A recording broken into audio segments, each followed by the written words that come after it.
사사기 13장 2절부터 시작됩니다. 시작. 소라 땅에 단지파의 가족 중에 마노아라 이름하는 자가 있더라. 그의 아내가 임신하지 못하므로 출산하지 못하더니. 합타라. 오늘 사사기 13장 2절에서 25절까지 아슈케나즈 세파르드 동일합니다. 사사기 13장 2절에서 25절. 자, 역사적인 배경을 먼저 보시면 여호수아가 기업을 분배해 주었습니다. 12지파에게 기업을 분배해 주었을 때 단지파는 어디를 분배받았을까요? 유다 산지와 지중해 해안 사이에 쉐펠라 지역. 쉐펠라 지역은 비옥한 저지대를 말합니다. 산지와 그 다음에 평야지대 중간 비옥한 저지대를 쉐펠라라고 합니다. 해볼까요? 쉐펠라. 유다 산지와 지중해 해안 사이에 쉐펠라 지역을 분배를 받습니다. 그런데 거기에는 블레셋 사람들이 살고 있어가지고 블레셋 사람들과의 끊임없는 충돌로 인해서 이 땅을 지켜내기가 대단히 어려웠습니다. 그래서 여러분 12지파의 분배받은 땅에 대한 지도가 여기 있는데 단지파는 바로 여기입니다. 단지파. 여기가 유다 지파의 산지고 베냐민 지파, 에브라임 지파 이렇게 되는데 단지파는 이렇게 지중해안 사이 이 유다 산지 지역이에요. 유다 산지 지역과 지중해안 사이에 이 쉐펠라 지역을 기업으로 분배받아서 끊임없이 블레셋 사람들과 충돌을 해야만 했습니다. 그래서 나중에 단지파는 보다 안정된 땅을 확보하기 위해서 이 지역을 떠나 북쪽으로 이동해 갑니다. 북쪽으로 이동해 가서 단이라고 하는 성읍을 건설합니다. 갈릴리 호수 북쪽에 단이라고 하는 성읍을 건설하게 되는데 사사기 18장에 나오는 내용입니다. 그래서 여기에 머물러 있는 것이 아니라 여기 이제 북쪽으로 이동해서 이 단이라고 하는 여기가 단이라고 하는 이제 지역을 또 여기서 정복을 통해서 건설하게 됩니다. 그래서 단에서 브엘세바까지 말이 여기서 나와요. 단에서 브엘세바까지. 그래서 단지파가 그렇게 나중에 북쪽으로 옮겨가서 또 정복을 통해 단이라는 성읍을 건설했다는 것을 기억하시면 좋겠습니다.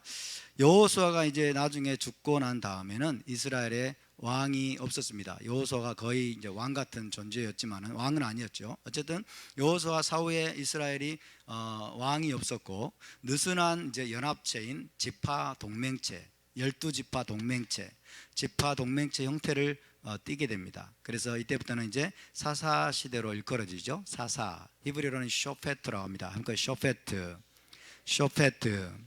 쇼페트는 재판관으로 번역이 될 수 있습니다만은 우리말 성경에는 사사 이렇게 되어 있습니다. 쇼페트에 의해서 다스려지는 시대입니다. 재판관이 이제 왕과 비슷한 역할을 합니다. 그래서 우두머리, 지파들의 우두머리 역할을 하는데 이 쇼페트의 사사들의 역할이 무엇이었냐면 첫 번째로는 토라법을 집행을 했고 두 번째로는 이제 사람들 간의 분쟁을 해결하는 역할을 또 했습니다. 그리고 세 번째로는 전쟁이 일어날 경우에는 전쟁을 위해서 군대를 소집해서 또 전쟁을 이끄는 역할도 했습니다. 그래서 구원자의 역할도 했던 것입니다. 그러나 결정적으로 이 쇼페트 사사들에게는 12지파를 연합시킬 수 있는 권위가 없었습니다. 12지파를 연합시킬 수 있는 권위가 없었기 때문에 결정적인 한계들을 지니고 있었죠. 그 한계가 뭐냐면 중앙 집권적인 권위가 아니었기 때문에 중앙 집권적인 권위가 이 시대에는 없었기 때문에 사사들은 백성의 혼합주의 그리고 우상숭배 등등을 막을 수가 없었습니다. 그래서 사사시대에는 온갖 우상숭배 그리고 배교행위, 혼합주의 이런 것들이 만연된 시대였다는 것을 여러분이 아실 것입니다. 그래서 사사기 17장 6절은 사사시대를 전체적으로 요약해 주는 말씀이죠. 함께 읽습니다. 시작. 그때에는 이스라엘에 왕이 없었으므로 사람마다 자기 소견에 옳은 대로 행하였더라. 이스라엘에 왕이 없었으므로 꼭 오늘날 기독교회를 보고 있는 것 같습니다. 왕이 없으므로 다 각기 소견에 옳은 대로 행하는 듯한 그런 모습입니다. 그래서 이런 악순환이 이제 계속되죠. 사사기를 여러분 읽어보시면 이 이스라엘 백성들이 왕이 없기 때문에 온갖 배교를 일삼고 그 다음에 우상들을 숭배하게 됩니다. 그래서 하나님이 그들을 이방 민족에게 팔아버립니다. 넘겨주십니다. 그래서 이방 민족에서 압제와 고난을 당하고 그래서 뭐 20년 혹은 뭐 40년 70년 동안 압제를 당하였더라. 그러면 그들이 또 하나님께 부르짖습니다. 하나님께 고통 가운데서 부르짖으면 하나님은 그들을 구원하십니다. 그들을 구원하시면 이제 반짝 그들이 영적으로 회복이 되고 신앙이 회복이 되고 이제 종교적인 개혁이 일어나긴 합니다만은 이게 또 얼마 못 갑니다.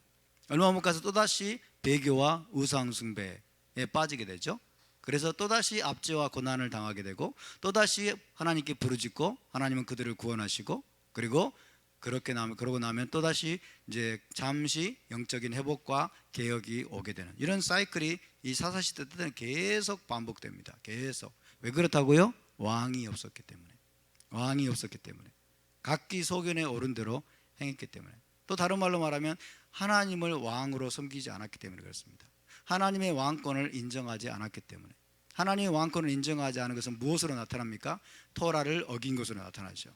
그렇죠? 토라는 왕께서 주신 헌법인데 왕의 토라를 이들이 지키지 않은 결과 이런 악순환에 계속해서 빠지게 되는 것입니다. 자, 오늘부터 우리가 살펴볼 삼손 시대, 이 삼손 시대는 이스라엘이 이제 블레셋의 압제로 인해서 고통을 당하게 되었던 시대입니다. 블레셋의 압제로 너무나 고통 가운데서 이스라엘 백성들이 부르짖게 되고 그럴 때 하나님이 큰 구원자를 일으키시는데 그가 바로 삼손입니다. 삼손이라고 하는 쇼페트를 통해서 하나님이 블레셋의 손에서 이스라엘을 건져내시는 기적적인 구원을 행하시는 이야기죠. 자, 사사기 13장 1절은 이렇게 이제 시작이 되고 있습니다. 함께 봉독합니다. 이스라엘 자손이 다시 여호와의 목전에 악을 행하였으므로 여호와께서 그들을 40년 동안 블레셋 사람의 손에 넘겨 주시니라. 우리가 다급할 때는 얼마나 하나님께 부르짖습니까?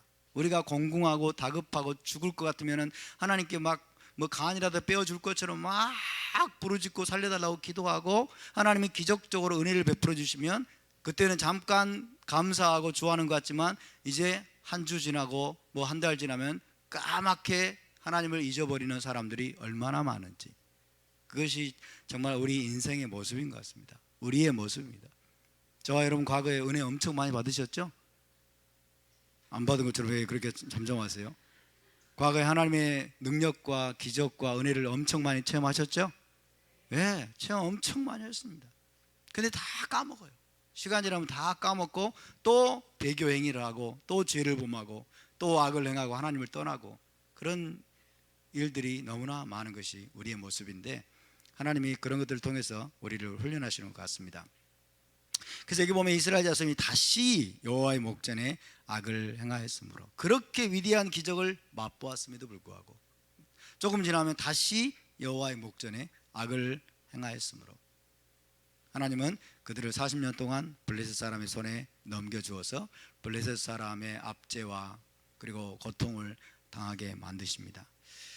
그래서 블레셋 사람의 이 압제, 이 공격, 그 핍박으로 인해서 원래 기업을 지키고 있던 단지파가 가장 고통을 당하게 되죠. 그 땅을 떠나서 이제 북쪽으로 간 사람들은 그나마 좀 나은데 그 지역을 끝까지 지키고 있던 사람들, 삼손의 이제 부모와 같은 사람들, 그 사람들이 엄청나게 가장 고통을 당했습니다. 자, 오늘 무대를 좀 지도를 통해서 보여드리겠습니다. 오늘은 뭐 삼손 이야기의 인트로덕션밖에 되지 않지만은, 자, 단지파의 기업이 이렇게 이제 있다고 한다면은 이제 이 지역이 거의 블레셋 사람들의 지역입니다. 블레셋 사람들의 지역. 그래서 블레셋에 여기 아스돗이 있고요. 아스돗, 여기 에그론이라는 곳이 있고, 가드라고 하는 것이 있습니다. 그다음에 베세메스, 베트쉐메시라고 하는 태양의 집이라는 뜻이고요. 베세메스. 지금 마노아 이 삼손이 지금 태어나는 장소가 이 소라라고 하는 지역입니다. 소라 해봅시다. 소라인데 원래는 쪼라예요. 답시다. 쪼라. 네, 쪼라라는 곳에서 이제 삼손의 부모님이 살고 있습니다. 여기서 아마 태어나는 것 같아요. 그리고 팀나는 이제 들릴라라고 하는 여인을 만난 블레셋의 마을인 것 같습니다. 다음 지도를 보시면 조금 이제 광범위하게 나와 있는데, 자, 여기 블레셋의 지역이라 나와 있죠. 블레셋 사람들, 아스돗과 팀나, 이런 팀나에 자주 이제 나중에 삼손이 가게 됩니다. 가자. 그다음에 여기가 바로 쪼라입니다. 쪼라, 쪼라. 여기서 삼손이 태어나게 돼. 예루살렘으로부터 멀지 않습니다. 그래서 예루살렘이 유다 산지죠. 유다 산지와 지중해 중간 지역이 단지파고, 여기가 바로 삼손의 활동 무대입니다. 삼손은 블레셋 사람으로부터 이스라엘을 구원한 위대한 사사가 되었다 하는 것을 기억하시기 바랍니다. 조금 이제 클로즈업을 시키면 쪼라, 이게 쪼라입니다. 이게 쪼라고, 여기가 에스다올이라는, 나중에 에스다올. 그 다음에 오늘 마지막 절에 나오는 마하네단에서 하나님의 성령이 삼손을 감동하십니다. 마하네단에서 이제 성령이 본격적으로 삼손을 감동하셔서 역사하기 시작하는데, 이게 오늘 마지막 절이에요. 마지막 절. 마하네단 해봅시다. 마하네단이 무슨 뜻이냐면 단의 진영이다 그런 뜻이에요. 단의 진영. 마하네가 진이잖아요, 그죠? 마하네단, 단지파의 이제 진영이라는 뜻에서 마하네단이라는 곳입니다. 어쨌든 쪼라에서 태어나고, 그 다음에 팀나, 나중에 팀나에서 블레셋 사람들과 어울리게 되고 그렇습니다. 베트 셰메시가 굉장히 가깝죠. 셰메시. 그래서 이 태어나는 아들의 이름을 무엇으로 지어요? 심숀. 따라서 심숀.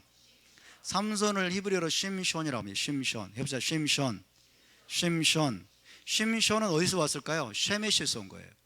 그러니까 쪼라하고 베트 셰메시가 가깝잖아요. 그래서 이 셰메시라는 이 이름이 아마 인용이 된 것 같습니다. 심숀. 따라서 심숀. 오늘은 심숀 이야기의 인트로덕션입니다. 심숀은 그럼 무슨 뜻일까요? 태양, 그죠? 태양 같은 자, 혹은 빛나는 자, 이런 뜻이겠죠. 이스라엘의 태양처럼 빛나는 자가 되라는 의미에서 심숀이라는 이름을 부모가 지어 주었습니다. 자, 오늘 하프타라의 주된 내용은 사사 삼손을 통한 하나님의 구원 기사의 인트로덕션입니다. 구원 기사의 도입부. 어떤 내용들이 있냐면, 삼손 부모가 불임 상태입니다. 아기를 낳지 못하는 불임 상태였는데, 여호와의 사자가 방문을 하고, 그래서 기적적인 임신과 아들 출산을 예고하죠. 그러면서 이제 아들을 낳으리니 너는 나시린으로 양육을 하라. 그래서 민수기에 나시린 규례가 나오죠. 그리고 삼손이 나시린으로 양육하라는 말씀이 나옵니다. 그래서 오늘 하프타라가 이 본문으로 결정이 된 겁니다. 그리고 마지막으로 이제 삼손이 출생을 하고 마하네단에서 성령에 감동되었다는 이야기로 마무리가 지어집니다. 자, 삼손의 아버지의 이름은 마노아입니다. 따라서 마노아. 근데 히브리어로 정확히 말하면 마노아흐예요. 따라서 마노아흐는 노아흐하고 연결된 이름이죠. 마노아흐. 맴 하나가 더 있을 뿐입니다. 노아의 이름도 노아흐, 그죠? 그때 삼손의 아버지는 마노아흐. 그래서 뜻은 안식, 쉼, 이런 뜻입니다. 마노아흐. 다시 한번 해봅시다. 마노아흐. 그래서 쪼라 땅에 사는 단지파 사람으로서 자식이 없어서 안식이 그에게 없었습니다. 안식이 없는 그에게 하나님께서 마침내 안식을 주시죠. 그리고 그럼으로써 그는 이제 자기 아들을 통해서 이스라엘에 또 안식을 제공하는 인물이 됩니다. 삼손을 통해서 이스라엘에 안식과 쉼을 제공하는 인물이 되는 것이죠. 그래서 그의 이름이 적절하다고 할 수 있겠습니다. 마노아흐. 따라서 마노아흐. 자, 이 마노아흐는 교육받지 못했던 사람으로 보입니다. 교육을 받지 못했지만은 의인이었고 하나님을 경외하는 사람이었어요. 하나님은 아무에게나 여러분 찾아가서 기적을 베풀지 않으시는 것 같아요. 성경에서 아무에게나 찾아가서 불임 상태에서 아들을 낳을 것이다 하지 않는 것 같아요. 하나님을 섬기지도 않고 엉망으로 살고 있는 우상 숭배자에게 찾아가서 네가 아들을 낳으리 이렇게 안 하세요. 하나님은.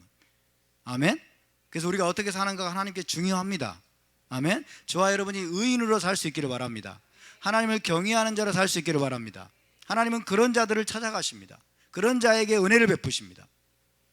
그래서 마노아는 의인이며 하나님을 경외하는 사람이었고, 유다 지파 여인과 결혼을 했어요. 전승에 따르면 삼손의 어머니가 유다 지파 여인이었다고 합니다. 그래서 유다 지파 여인과 결혼을 했지만 아이를 낳지 못했습니다. 그래서 그에게 쉼과 안식이 없었다라고 할 수 있겠는데, 하나님이 이제 마침내 그에게 쉼과 안식을 주시는 것입니다. 자, 이 불임의 주제는 성경에 아주 흔하게 나오는 주제죠. 불임 여성이 기적적으로 임신하여 자녀를 낳는 것, 이것이 성경에 빈번하게 나오는 주제입니다. 왜 그럴까요? 이것이 하나님의 권능을 강조하기 때문에 그렇습니다. 여러분, 가장 중요한 일들은 하나님의 전적인 권능으로 되는 걸 믿으시기 바랍니다. 할렐루야. 그래서 아브라함과 사라도 불임이었습니다. 그렇다가 하나님이 기적으로 이삭을 낳았죠. 이삭과 리브가도 불임이었습니다. 그리고 하나님의 초자연적인 능력으로 에서와 야곱을 낳게 됩니다. 야곱과 라헬도 불임 상태, 라헬도 불임이었죠. 그래서 나중에 하나님의 도우심으로 요셉을 낳게 되죠. 그리고 엘가나와 한나도 역시 불임 상태였습니다. 그래서 한나가 이제 성마에 가서 기도하면서 서원 기도를 하고 사무엘이라고 하는 아들을 얻게 되죠. 그리고 사가랴와 엘리사벳, 이 사람도 불임이었습니다. 근데 마침내 하나님의 천사의 방문을 받고 이제 침례자 요한이 탄생을 하게 되죠. 하나님 나라에 있어서 혹 메시아 왕국을 이루어가는 여정에 있어서 여러분, 결정적으로 중요한 인물들은 전부 다 거의 대부분 불임 상태에 있다가 여러분 기적적으로 탄생한 인물들이에요. 왜 그럴까요? 이것은 하나님의 권능을 강조하는 것입니다. 아멘. 여러분, 메시아 왕국이 이 땅에 도래하는 것은 하나님의 권능으로만 되는 걸 믿으시기 바랍니다. 할렐루야. 그래서 하나님이 얼마나 여러분 인간의 부족함과 불임과 같은 이 땅의 상태예요. 그렇죠? 불임과 같은 이 땅의 상태, 사람의 능력으로는 메시아 왕국을 출산할 수 있는 능력이 없어요. 불임과 같은 이 땅의 상태를 하나님이 다 뚫고서 결국 메시아 왕국을 이 땅에 여러분 주고야 마시는 것이 하나님의 능력입니다. 할렐루야. 그래서 불임의 주제가 성경에 자주 나오는 것입니다. 여러분, 우리의 불가능성이 하나님께는 아무 문제가 되지 않는 것입니다. 우리의 불가능성에 갇히지 않기를 바랍니다. 우리의 형편과 상황과 우리 자신이 불가능해 보이고 아무 능력이 없는 것처럼 불임과 같은 상태로 있는 것처럼 보인다고 할지라도 여러분, 하나님께 신실한 삶을 살 수 있게 되길 바랍니다. 그러면 하나님께서 그의 나라를 위해서 기적을 행하실 것입니다. 자, 사사기 13장 3절을 함께 읽습니다. 시작. 여호와의 사자가 그 여인에게 나타나서 그에게 이르시되, 보라, 내가 본래 임신하지 못함으로 출산하지 못하였으나 이제 임신하여 아들을 낳으리니. 이렇게 불임 상태에 있는 삼손의 어머니에게 여호와의 사자가 찾아옵니다. 그래서 기적적으로 출산을 하게 될 것이다. 자, 기적의 출산은 어떤 경우에 나오냐면 성경에서 주로 특별한 신적인 부르심과 미션이 있는 자, 하나님의 특별한 부르심과 미션을 가진 자들, 이런 자들은 하나님이 기적적으로 출산하게 하십니다. 기적적으로 출산하게 하셔서 그의 나라를 위해서 위대한 일을 행하게 하십니다.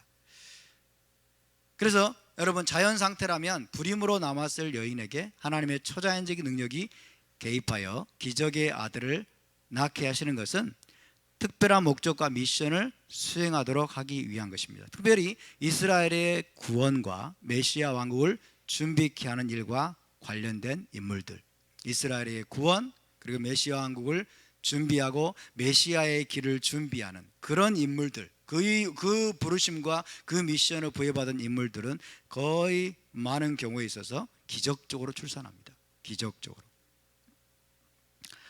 자, 사사기 13장 5절로 갑니다. 시작. 보라, 내가 임신하여 아들을 낳으리니 그의 머리 위에 삭도를 대지 말라. 이 아이는 태에서 나옴으로부터 하나님께 바쳐진 나시린이 됨이라. 그가 블레셋 사람의 손에서 이스라엘을 구원하기 시작하리라 하시니. 할렐루야. 삼손의 미션은 무엇입니까? 이스라엘의 재판관이 되고 블레셋의 압제로부터 건져내는 구원자가 되는 것입니다. 이스라엘의 쇼페트가 되고 사사가 되고 블레셋으로부터 이스라엘을 건져내는 구원자가 되는 것. 그럼으로써 다윗의 선구자가 되는 거예요. 왜? 나중에 다윗이 블레셋을 다 격파를 하죠. 그래서 다윗의 선구자가 되고 또 메시아의 거울이 되는 겁니다. 메시아를 보여주는 인물, 메시아를 보여주는 인물이고 메시아의 오실 길을 또 예비하는 인물이 되는 것. 이것이 삼손의 미션입니다. 삼손의 부르심. 그래서 이스라엘의 재판관 그리고 이스라엘의 구원자로서 이 부르심을 통해서 하나님이 지금 이 부르심을 주셔서 태어나게 하시는 것인데, 자, 이것은 야곱이 예언한 내용에 암시되어 있다라고 할 수 있습니다. 단지파에서 위대한 구원자가 출생하리라 하는 것은 야곱이 자기 아들 단에게 선포한 유언적인 예언을 통해서 예고되어 있던 것이다 라고 얘기할 수 있죠. 창세기 49장 16절 18절에 야곱이 단에게 이렇게 예언합니다. 시작. 단은 이스라엘의 한 지파같이 그의 백성을 심판하리로다. 단은 길섭의 뱀이요 샛길의 독사로다. 말굽을 물어서 그 탄자를 뒤로 떨어지게 하리로다. 여호와여 나는 주의 구원을 기다리나이다. 단에 대한 예언인데 이것이 이해하기가 쉽지만은 않습니다. 그런데 이제 유대인 랍비들은 보통 그렇게 해석을 합니다. 16절은 이스라엘의 위대한 재판관에 대한 예언이다. 이스라엘의 위대한 재판관 쇼페트. 그 다음에 17절은 이스라엘의 위대한 구원자에 대한 예언이다.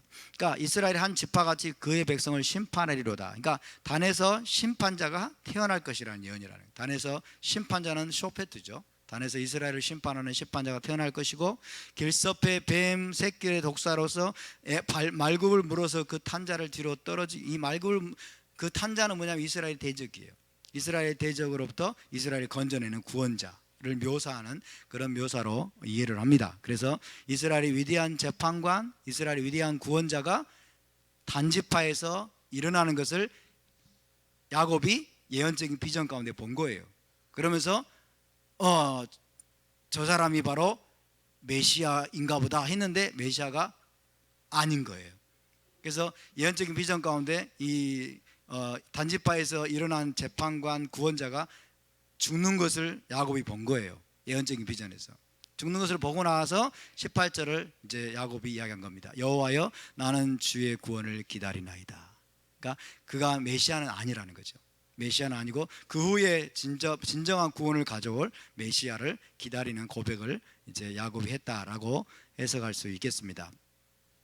어쨌든 단지파에서 일어날 재판관, 이스라엘의 구원자에 대한 예언이 단에 대한 예언이라고 할 수 있겠습니다. 그 예언대로 지금 삼손이 태어날 것을 하나님께서 지금 말씀하고 있다는 것입니다.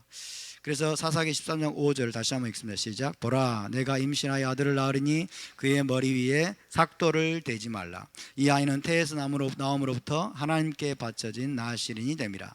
그가 블레셋 사람의 손에서 이스라엘을 구원하기 시작하리라 하시니.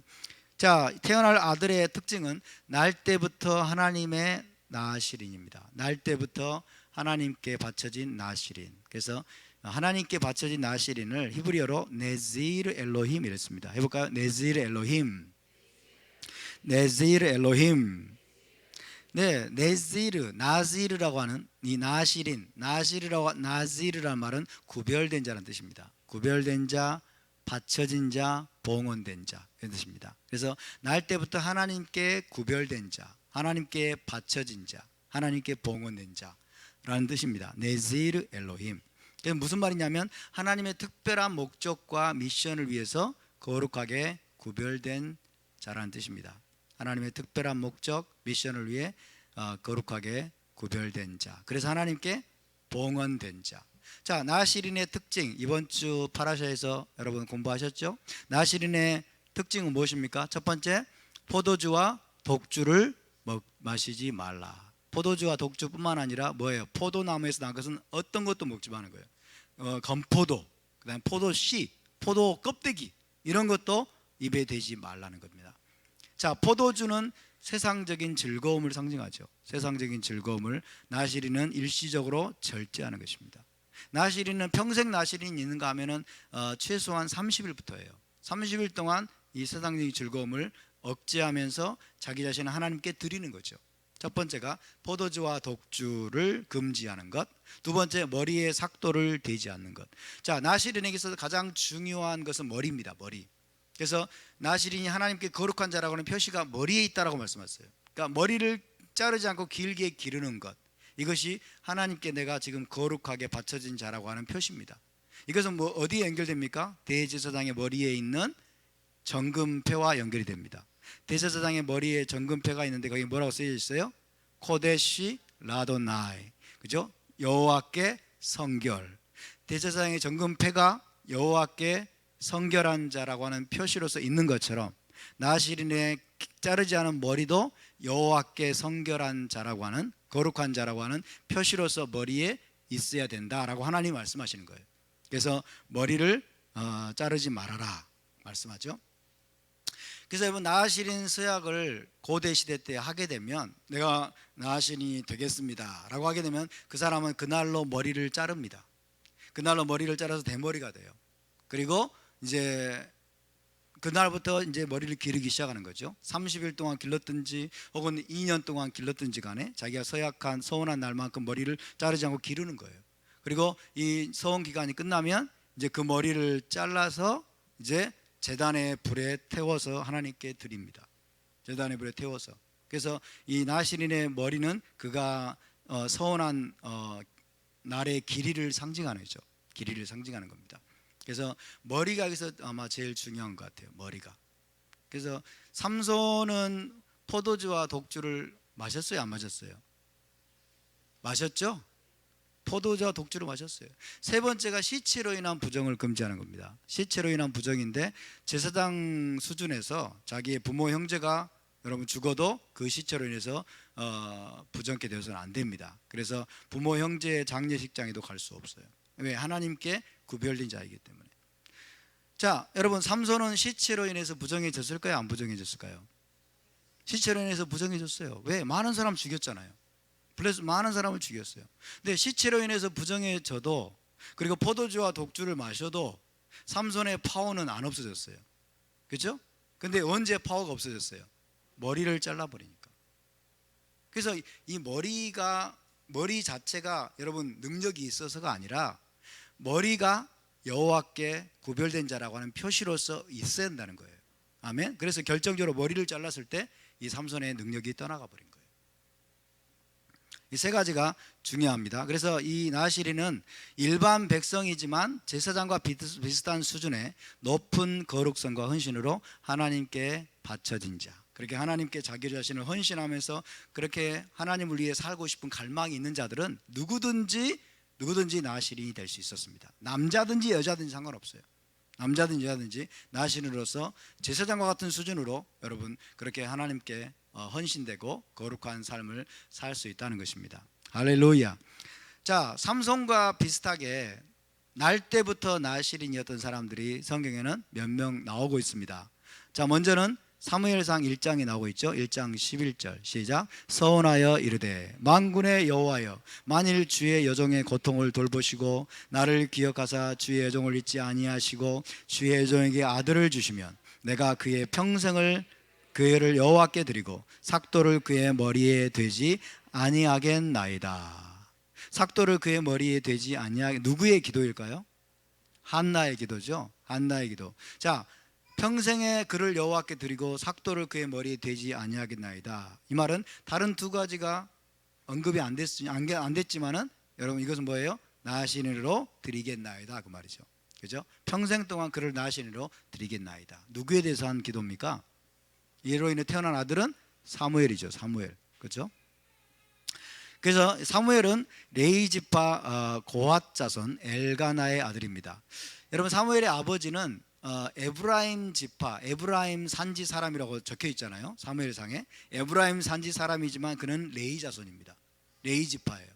레위 지파 사람들은 이스라엘 12지파 곳곳에 흩어져 살았어요. 그러니까 에브라임 산지 사람이지만 그는 레위 자손이에요. 그것을 기억하시기 바랍니다. 사무엘은 레위 지파 고핫 자손 엘가나의 아들로서 평생 나시린으로 여호와께 드려졌고, 그래서 이스라엘의 재판관, 사사로서 그리고 선지자로서 섬겼습니다. 사무엘이 위대한 선지자였습니다. 사무엘이 단에서 브엘세바까지 하나님이 사무엘의 말이 하나도 땅에 떨어지지 아니하게 하셨다라고 말씀하셨어요. 사무엘의 입에서 나오는 말이 하나도 땅에 떨어지지 않도록 하나님이 하셨고, 단에서 브엘세바까지 온 이스라엘이 사무엘은 하나님의 선지자로 세우심을 받은 줄을 알았더라. 그리고 또 이스라엘의 재판관, 사사였죠. 사무엘은 마지막 사사였습니다. 마지막 사사. 그래서 사무엘은 이 베델과 그다음에 또 뭐 단과 뭐 여러 지역을 길갈 이 지역을 순회하면서 이스라엘을 다스렸다라고 되어 있습니다. 여러분, 이것이 이 사무엘이 나실인이었기 때문에 이 일이 가능했다라고도 할 수 있어요. 나실인은 굉장히 중요합니다. 또 한 사람을 보겠습니다. 누가복음 1장 15절에서 17절 시작. 이는 그가 주 앞에 큰 자가 되며 포도주나 독한 술을 마시지 아니하며 모태로부터 성령의 충만함을 받아 이스라엘 자손을 주 곧 그들이 하나님께로 많이 돌아오게 하겠습니다. 그가 또 엘리야의 심령과 능력으로 주 앞에 먼저 와서 아버지의 마음을 자식에게 거스르는 자를 의인의 슬기에 돌아오게 하고 주를 위하여 세운 백성을 준비하리라. 이 말을 누가 했을까요? 이 말을 누가 했어요? 네? 천사가 했죠. 이 말을 천사가 한 겁니다. 누구에게 한 말이에요? 사가랴에게 한 말이죠. 사가랴와 엘리사벳의 아들 침례 요한. 그래서 침례자 요한도 레위 지파입니다. 레위 지파 제사장 사가랴의 아들입니다. 요한은 여러분 제사장이었어요. 제사장의 아들이었어요. 사무엘은 제사장은 아니었어요. 사무엘은 레위 자손, 그냥 레위 지파요. 고앗 자손의 아들이었습니다. 그러나 요한은 제사장 사가랴의 아들입니다. 평생 나실인으로 여호와께 드려져서 메시아의 길을 예비하는 엘리야 사역에 쓰임받은 인물이죠. 그래서 이스라엘을 회개케 하고 신부를 준비시키는 사역을 위해서 하나님이 기적적으로 이 침례 요한을 일으키시고, 여러분 삼손의 탄생을 예고하면서 하나님이 뭐라고 말씀했어요? 날 때부터 나실이니다. 그렇죠? 침례 요한도 천사가 예고하면서 뭐라고 그래요? 날 때부터 나실인이 되게 하라고 그러죠. 그죠? 그러니까 나실인이 된다고 하는 것은 중요하다는 거예요. 하나님께 중요한 일이라는 거예요. 주 앞에 큰 자가 되며 포도주나 독한 술을 마시지 아니하며, 그렇죠? 모태부터 성령의 충만함을 받아 날 때부터 나실인이 될 것이다 라고 말씀하는 겁니다. 그래서 오늘날 이 시대에도 사실은 이 나실인의 세대가 필요하다고 할 수 있습니다. 물리적인 어떤 나실인은 우리가 될 수가 없을 겁니다. 예루살렘 성전이 없기 때문에 이게 성경적인 차원의 나실인은 되게 어려울지 모르지만은 영적인 나실인이 필요합니다. 혼돈과 어둠의 때일수록 더 높은 차원의 헌신과 거룩으로 자신을 드린 영적인 나실인들이 요구됩니다. 하나님은 그런 자를 사용하십니다. 아멘. 하나님은 나실인과 같은 자기를 구별한 자, 거룩한 자, 더 높은 수준으로 하나님께 헌신한 그런 자들을 여러분 사용하셔서 하나님 나라의 위대한 일을 이루시는 분들을 믿으시기 바랍니다. 이게 세상 사람인지 저희 믿는 자인지 믿지 않는 자인지 도무지 알 수 없는 그런 자들을 하나님이 여러분 돌변시켜 가지고 쓰는 경우는 거의 없습니다. 예외적으로 있을 수 있을지 모르지만 그런 경우는 극히 드뭅니다. 사도 바울도 여러분 하나님이 열심히 충만했어요. 메시아를 몰랐을 때에도. 그렇죠? 사도 바울을 하나님이 돌변해서 쓰게 하셨지만은 사도 바울조차도 하나님의 열심은 너무나 충만했다는 거예요. 그래서 오늘날 이 나실인의 세대가 일어나도록 기도해 주시기 바랍니다. 여러분의 자녀들을 영적인 나실인으로 여러분 양육하시길 바랍니다. 아멘. 영적인 나실인의 세대로 키워야 돼요. 세상으로부터 물들지 아니하고 세상의 더러운 죄에 여러분 휩쓸리지 아니하고, 할렐루야, 거룩하고 정결한 그런 세대로 우리가 키워야 될 줄로 믿습니다. 하나님은 그런 자들을 세우기를 원하십니다. 그런 자를 통해서 하나님은 위대한 역사를 이루시는 분이십니다.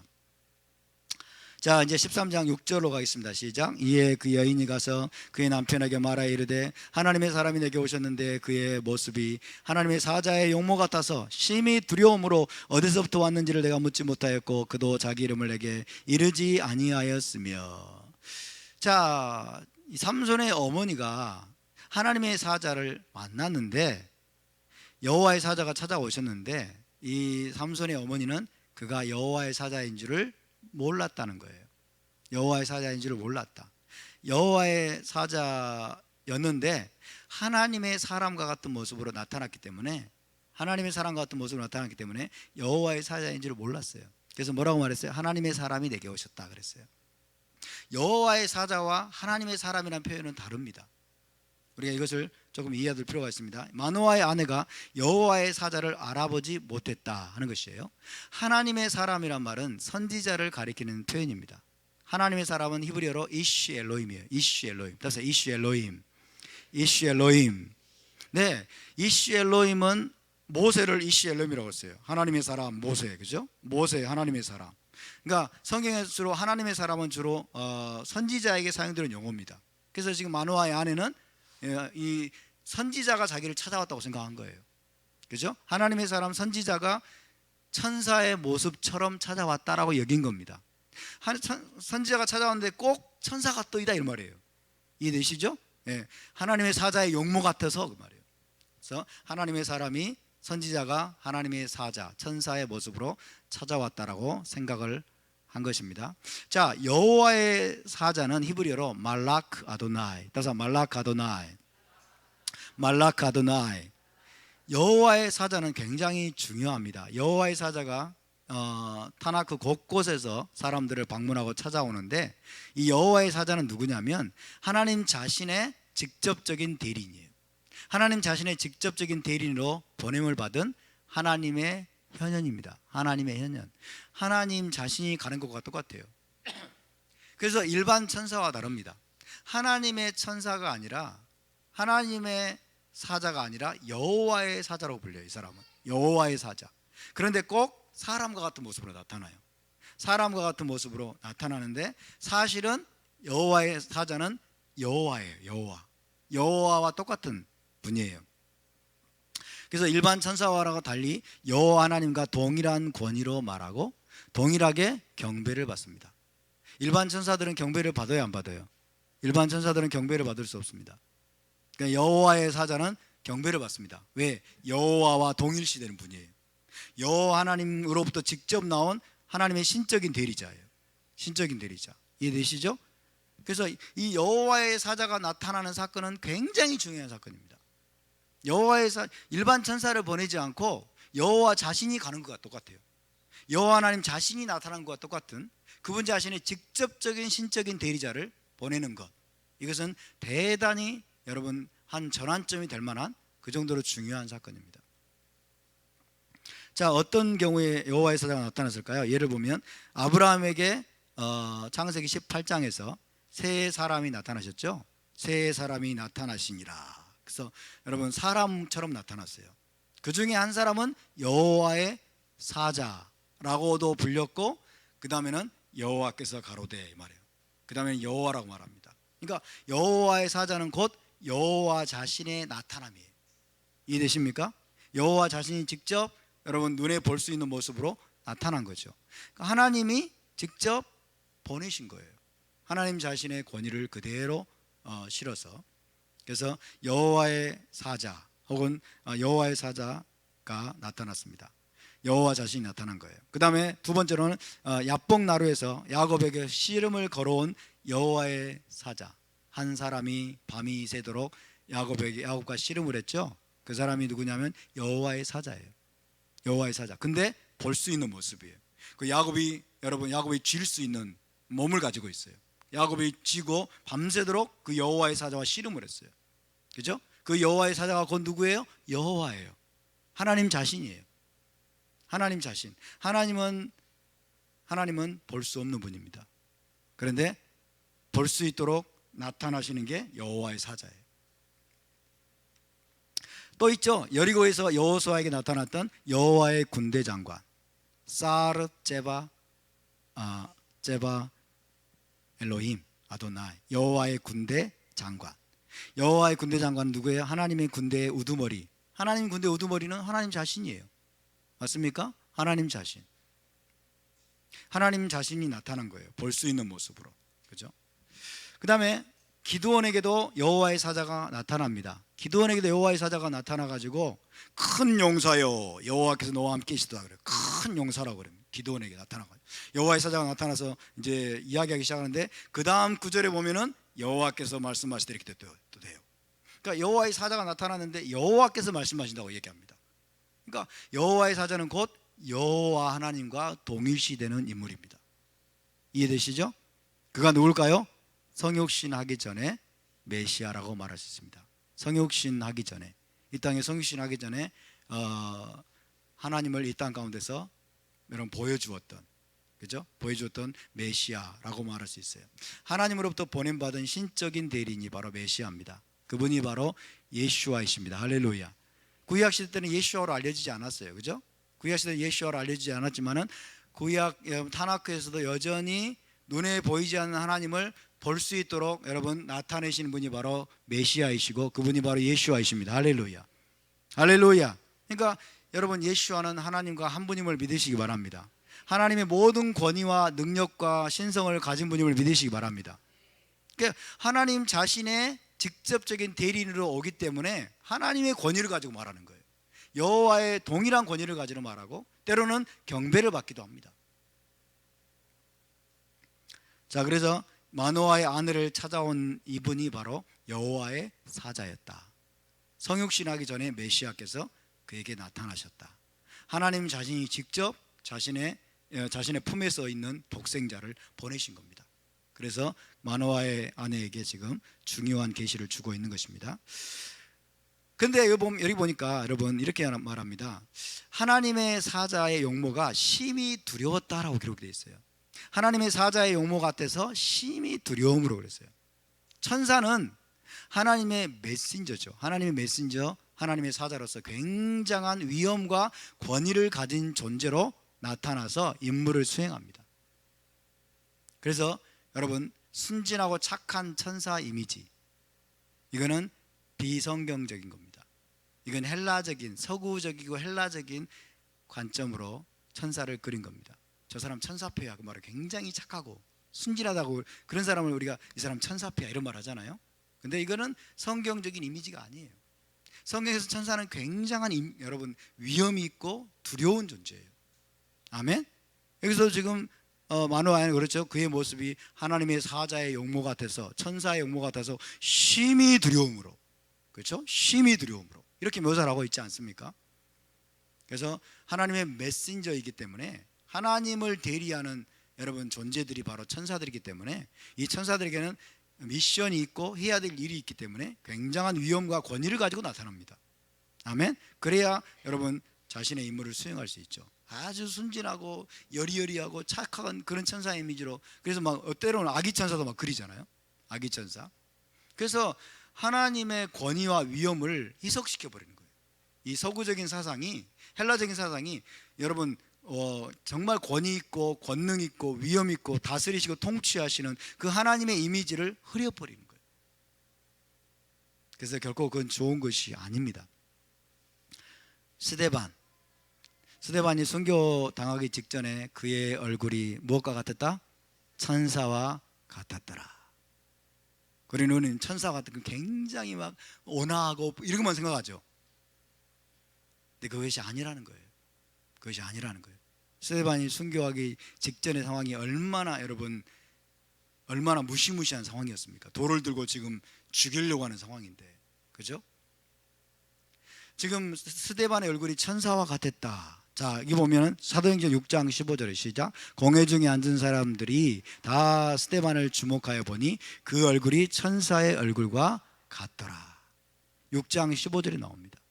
그 얼굴이 천사 얼굴 같단 말은 무슨 말일까요? 굉장한 위엄과 그 다음에 두려운 권위가 느껴졌다는 거예요. 굉장한 위엄과 권위가 여러분 느껴져서 7장에 장황하게 설교를 합니다. 아멘. 그런 모습이 없었으면 여러분 살기가 등등한 공회 앞에서 어떻게 설교를 할 수 있겠어요? 이해되시죠? 그래서 천사 같은 얼굴이었다고 하는 것은 대단히 두렵고 위엄과 권위가 있는 얼굴이었다라는 것으로 우리가 해석할 수 있습니다. 이것 때문에 사내들인 공회 앞에서 그가 담대하게 설교를 할 수 있었던 것입니다. 할렐루야. 담대하게 설교를 했어요. 물론 그러면서도 온화했겠죠. 그러면서도 온화하고 굉장히 온유한 그런 정말 빛나는 광채나는 얼굴이었겠지만은 그것과 더불어서 굉장히 위험 있고, 때로는 어떤 경우에는 어떤 면에서는 위험 있고 두렵고 굉장한 신적 권위가 느껴지는 그런 아마 용모로 여러분 스데반이 그렇게 비춰졌을 겁니다. 그래서 그가 담대하게 그 살기등등한 사내들인 공회 앞에서 굉장히 장시간에 걸쳐서 메시지를 전하고 그 다음에 이제 돌에 맞아서 죽게 된 것이죠. 그래서 천사 같다, 천사의 모습이다 이러면 우리가 착각하지 않기를 바랍니다. 순진하고 굉장히 착하고 이런 종류의 여러분 인물이 아니라는 것을 우리는 기억해야 됩니다. 자, 사사기 14장 7절로 넘어갑니다. 시작. 내가 임신하여 아들을 낳으리니 이 아이는 태에서부터 그가 죽는 날까지 하나님께 바쳐진 나실인이 됨이라 하더이다 하니라. 이것은 이제 남편에게 가서 알리는 겁니다. 남편에게서 하나님의 사자가 찾아와서 알리는 내용인데, 근데 이 삼손의 어머니가 장차 태어날 아들이 이스라엘의 구원자가 되리라는 것은 침묵합니다. 그것은 남편에게 이야기를 안 해요. 블레셋 사람들로부터 이 아이가 이스라엘을 구원하리라고 이야기합니다, 이 말은 하지 않습니다. 왜 하지 않았을까요? 우리가 생각해 볼 수 있겠죠. 반신반의했을 것이다, 이런 생각, 이런 느낌도 들고, 그 다음에 만약 그것이 소문이 날 경우에는 블레셋 사람들이 죽이려고 할 수도 있잖아요. 그래서 자기 아들이 또 위험에 처해질 수도 있기 때문이라고도 할 수 있겠습니다. 도저히 믿을 수가 없는 거예요. 반신반의했기 때문에, 혹은 소문이 나면 이 아들이 위험에 처해질 수도 있기 때문에, 뭐 이런 종류의 우리가 상상을 해볼 수가 있을 것입니다. 물론 이제 정확한 대답은 나와 있지 않지만 우리가 그것을 추정해 볼 수 있습니다. 그러고 나니까 이제 이 마노아가 이제 하나님께 기도합니다. 다시 한번 그 하나님의 사람을 보내주십시오. 마노아도 지금 선지자가 왔다고 생각한 거예요. 아시겠죠? 천사가 아니라 선지자가 왔다고 생각을 하고 다시 한번 그 하나님의 사람을 보내주십시오 그 말이에요. 하나님께 기도합니다. 여호와여, 다시 한번 그 하나님의 사람 선지자를 보내셔서 다시 한번 메시지를 다시 한번 전해주십시오. 기도하니까 9절 시작. 하나님이 마노아의 목소리를 들으시니라. 여인이 밭에 앉았을 때 하나님의 사자가 다시 그에게 임하였으나 그의 남편 마노아는 함께 있지 아니하니라. 다시 한번 하나님이 그 기도를 듣고 이제 삼손의 어머니에게 다시 나타납니다. 그리고 이제 나타나니까 빨리 가서 이제 자기 남편을 데리고 오죠. 자기 남편을 데리고 오니까 당신이 바로 그 하나님의 사람입니까? 이제 묻습니다. 남편이 당신이 바로 아내에게 나타났던 그 하나님의 사람입니까? 내가 그러라. 그러면서 이제 다시 한번 마노아에게 여호와의 사자가 이야기합니다. 시작.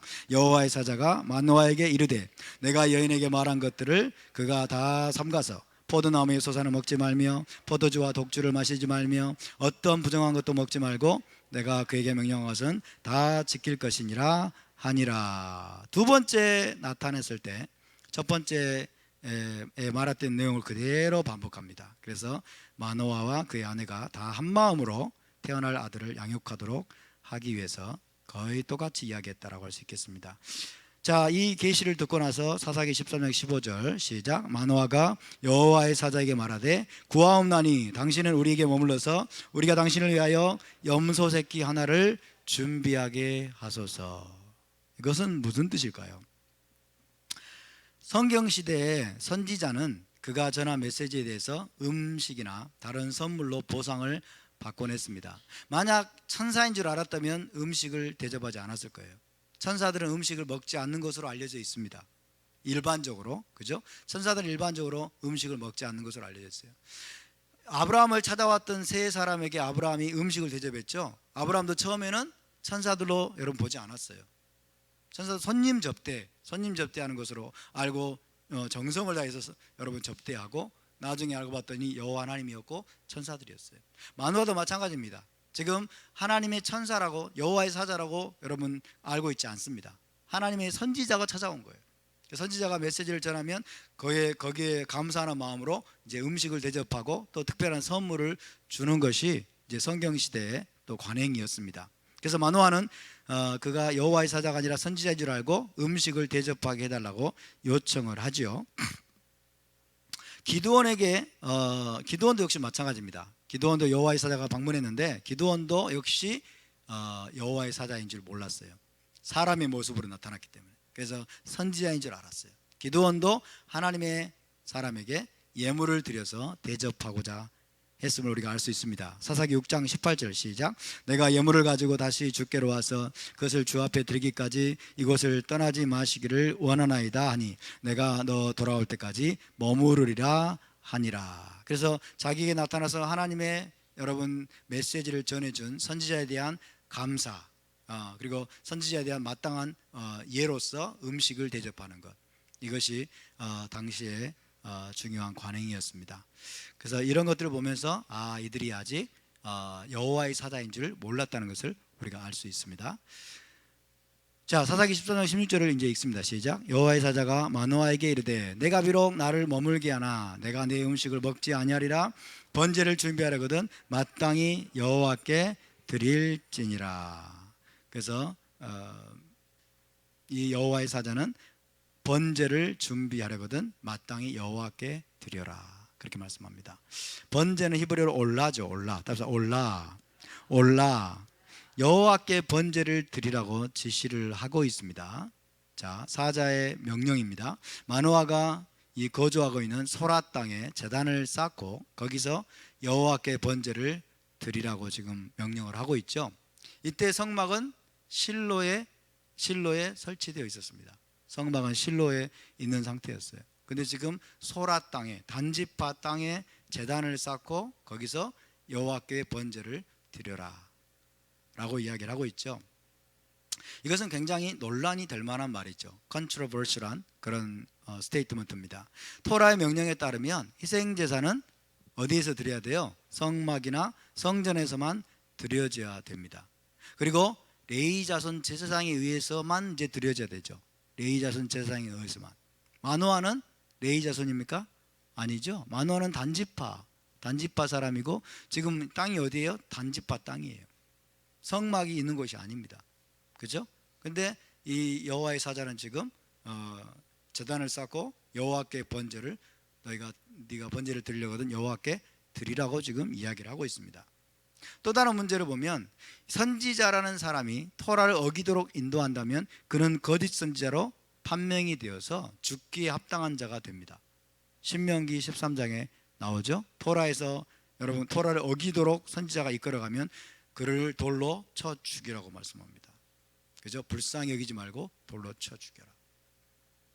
그래서 이런 것들이 이제 기본적으로 우리가 알고 있어야 될 내용입니다. 우리가 기본적으로 알고 있어야 될 내용들이에요. 그래서 원칙적으로 하자면 단지파의 땅에서 이 마노아는 번제단을 쌓고 번제를 드릴 수 있다 없다? 원칙적으로는 번제를 드릴 수 없습니다. 그죠? 그리고 이 여호와의 사자도 번제를 드리라고 이야기하면 안 됩니다. 그런데 중요한 것은 정상을 참작할 만한 상황이라면 문제가 다릅니다. 정상을 참작할 만한 상황이라면 이 토라의 법이 엄격하게 적용이 되지 않을 수 있다는 것을 우리가 기억해야 됩니다. 그래서 우리가 토라를 적용할 때는 굉장히 조심해야 돼요. 굉장히 조심하고 그 다음에 굉장히 때로는 융통성도 있다는 것을 우리가 알아야 됩니다. 정상을 참작할 만한 상황이라면 문제가 달라진다 하는 것입니다. 자, 예를 들면 이때 상황은 사사시대입니다. 사사시대는 레위 제사장의 역할과 권위가 무너진 상황이에요. 레위 제사장의 역할과 권위가 거의 유명무실했습니다. 거의 제대로 정상 작동이 되지 않았습니다. 그리고 희생제사가 성막 밖에서 그것도 비제사장에 의해서 드려진 경우가 빈번했습니다. 예를 들면 사무엘입니다. 사무엘은 아까 제사장이 아니라고 그랬죠. 사무엘은 제사장이 아닌데 이 사람은 사사였고 그 다음에 선지자였는데 동시에 제사장의 기능도 수행했어요. 그래서 사무엘은 뭐예요? 사무엘은 사울에게 기다리라고 그러죠. 내가 올 때까지 번제 드리지 말고. 그렇죠? 그러니까 자기는 제사장이 아닌데 여러분 이 사무엘이 지금 번제단을 쌓고 제사를 드리는 그런 기능들을 수행했다는 거예요. 왜? 레위 자손 제사장이 거의 유명무실하게 되었다는 거죠. 이런 상황입니다. 그래서 이 시대 때는 사적인 개인들이 만든 제단들과 희생제사가 흔하게 드려지는 그런 상황이었다 하는 것을 기억해야 되겠고요. 그래서 개인적으로 제단을 쌓고 그 다음에 희생제사를 드리는 것이 금지되는 것은 예루살렘 성전이 건축한 후에야 비로소 엄격히 적용이 된다라고 말할 수 있겠습니다. 그것도 나중에는 이제 남왕국 북왕국이 나눠지게 되면 또 상황이 좀 달라지긴 하죠. 자, 신명기 말씀을 보겠습니다. 12장 5절에서 6절 8절 있습니다. 시작. 오직 너희 하나님 여호와께서 자기의 이름을 두시려고 너희 모든 지파 중에서 택하신 곳인 그 계실 곳으로 찾아 나아가서 너희의 번제와 너희의 제물과 너희의 11조와 너희 손의 거제와 너희의 서원제와 낙한 예물과 너희 소와 양의 처음 난 것들을 너희는 그리로 가져다가 드리고, 그죠? 번제, 서원제, 거제, 낙헌 제물 등등 이런 제물들은 여호와께서 택하신 곳으로 가지고 가라고 말합니다. 근데 이 사사시대 때는 아직 여호와께서 택하신 곳이 어딘지 드러나지 않았어요. 그죠? 예루살렘 성전에 계속 세워진 걸 후를 말합니다.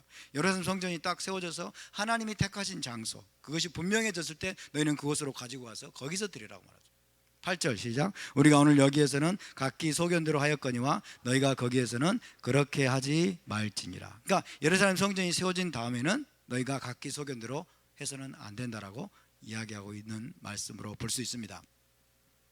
그래서 사사시대 때는 실로에 성막이 있었지만은 아직 예루살렘 성전은 세워지지 않은 상태입니다. 그래서 사적인 제단들을 쌓고 번제와 화목제를 드리면서 여호와를 섬기는 것이 당연시 되던 시대예요. 당연시 되던 시대.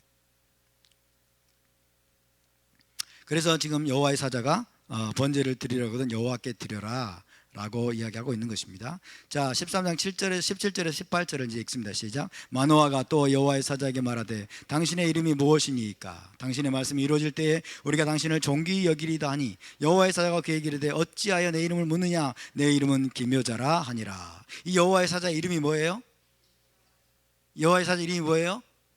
기묘자. 우리는 그렇게 알고 있죠. 자, 이름을 물었습니다. 마노아가. 왜 이름을 물었냐면 선지자니까 그 예언이 성취됐을 때 그 예언을 선포한 선지자의 이름을 거론하면서 그를 존귀하게 하기 위해서, 그죠? 이 예언은 누구누구 선지자께서 하신 말씀이라고 이야기하면서 그의 이름을 존귀하게 하기 위해서 이름을 물어보았습니다. 그런데 여호와의 사자는 뭐라고 말하냐면 내 이름을 어찌하여 묻느냐? 내 이름은 펠린이라 그랬어요. 펠린이라는 고유명사가 아닙니다. 내 이름은 기묘자다, 그의 이름이 기묘자가 아니에요. 펠린이라고 말은, 이 펠리라고 하는 것은 펠레 아시죠? 오세 펠레에서 나온 말이죠. 펠리는 그래서 비밀, 감춰진, 불가해한 그런 뜻이에요. 그래서 너무 기이하고 놀라워서 이해할 수 없다는 것입니다. 내 이름은 비밀이다 그 말이에요. 내 이름은 비밀이다. 내 이름은 네가 이해할 수 없다 그 말이에요. 내 이름은 너무 기이하고 놀라워서 아무도 이해할 수 없는 이름이다, 이런 뜻입니다. 아시겠죠? 그래서 마노아가 지금 마노아에게 나타난 여러분 이 여호와의 사자 이름이, 그 이름이 뭐냐? 기묘자입니다 이러면 안 돼요. 그의 이름이 기묘자가 아니에요. 이건 이해할 수 없는, 네가 이해할 수 없어 그 말이에요. 내 이름은 너무 기이하고 놀랍기 때문에 이해할 수 없고 이것은 비밀이야. 그래서 다른 우리 한글 성경 번역본에 보면요, 내 이름은 비밀이다 이렇게 돼 있어요. 내 이름은 비밀이다. 그러니까 번역이 얼마나 여러분 정말 위험한지 모릅니다. 번역 때문에 우리는 정말 빗나가는 경우가 굉장히 많아요. 그래서 우리 히브리어를 배워야 될 이유가 바로 여기에 있습니다. 비밀, 감춰진, 불가해한, 너무 기이하고 놀라워서 이해할 수 없다는 뜻으로 지금 여호와의 사자가 이야기하는 것입니다. 여호와 하나님의 이름은 뭐예요? 속성이죠. 여호와 하나님의 속성과 본질은 인간으로서는 불가해한 것입니다. 할렐루야. 하나님의 속성이 너무 놀랍고 너무 기이해서 인간의 머리로는 다 이해할 수 없는 거예요. 아멘. 그래서 내 이름은 비밀이다. 내 이름은 네가 이해할 수 없다. 내 이름은 아무도 이해할 수 없는 이름이다. 그래서 네가 어찌 내 이름을 묻느냐, 그렇게 이야기하고 있는 것입니다. 13장 19절입니다. 시작. 이에 마노아가 염소 새끼와 소제물을 가져다가 바위 위에서 여호와께 드림에 이적이 일어난지라. 마노아와 그의 아내가 본즉 이적이 일어났어요. 이적이. 그래서 19절을 다시 번역을 해보면 그가 놀라운 일을 행하였고 이렇게 되어 있어요. 그가 여호와의 사자입니다. 여호와가 놀라운 일을 행하였고 이렇게 번역이 될 수 있습니다. 이적이 일어난지라 이거. 그래서 히브리어 여기서 팔라라는 단어가 사용되었습니다. 팔라. 그래서 여호와께 그러니까 이 염소 새끼와 소제물을 드리니까 여호와께서 놀라운 일을 행하셨다.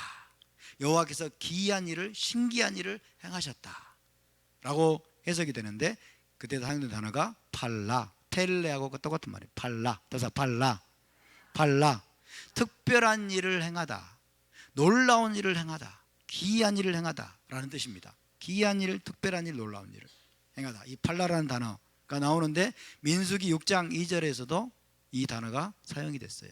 민수기 6장 2절에 이번 주 파라샤 나소에 나오는, 자 6장 2절 시작. 이스라엘 자손에게 전하여 그들에게 이르라, 남자나 여자가 특별한 소원 곧 나실인의 소원을 하고 자기 몸을 구별하여 여호와께 드리려고 하면, 특별한이라고 번역을 했습니다. 특별한 소원, 여기 돼 있죠. 직역을 해보면 이렇게 할 수 있습니다. 이 민수기 6장 2절을 그가 특별한 일을 행하여 나실인의 소원을 하면, 이렇게 번역할 수 있어요. 그가 기이한 일을, 경이로운 일을 행하여, 그가 경이롭고 특별한 일을 행하여 나실인의 소원을 하면, 이때 팔라가 사용됐습니다. 팔라, 그죠? 그래서 사사기 14장 19절에도 팔라, 그 다음에 민수기 6장 2절에도 팔라가 사용됐어요. 그가 특별한 일을 행하여, 경이로운 일을 행하여 나실인의 소원을 하면. 그래서 여기에 내포된 의미는 무엇일까요? 나실인의 소원이 하나님께 놀랍고 특별한 소원이라는 거예요. 아멘. 하나님께 놀랍고 특별하고 또 어떤 면에서는 경이롭다는 거예요. 그래서 여러분, 나실인의 소원을 행한 자들을 하나님이 특별한 방식으로 사용하시는 것입니다. 그는 하나님은 사무엘을 놀랍게 사용하셨고, 그죠? 삼손을 놀랍게 사용하셨고, 침례 요한을 놀랍게 사용하셨습니다. 할렐루야. 그래서 1세기 때 여러분, 나실인의 소원이 굉장히 유행했다고 그래요. 1세기 유대인들 사이에서. 이 너무 사모하니까 하나님께 자기를 특별히 드리고 싶은 거예요.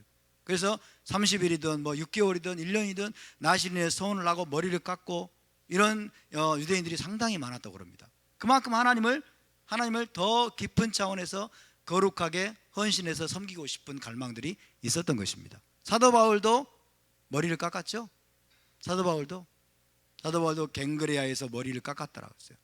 그죠? 소원이 있으므로, 나실인 소원을 말합니다. 나실인으로서 하나님을 섬기고 싶어서 그가 머리를 깎고, 여러분, 나실인 일정 기간 동안 나실인으로서 하나님을 섬겼던 것입니다. 나실인이 될 수 있기를 바랍니다.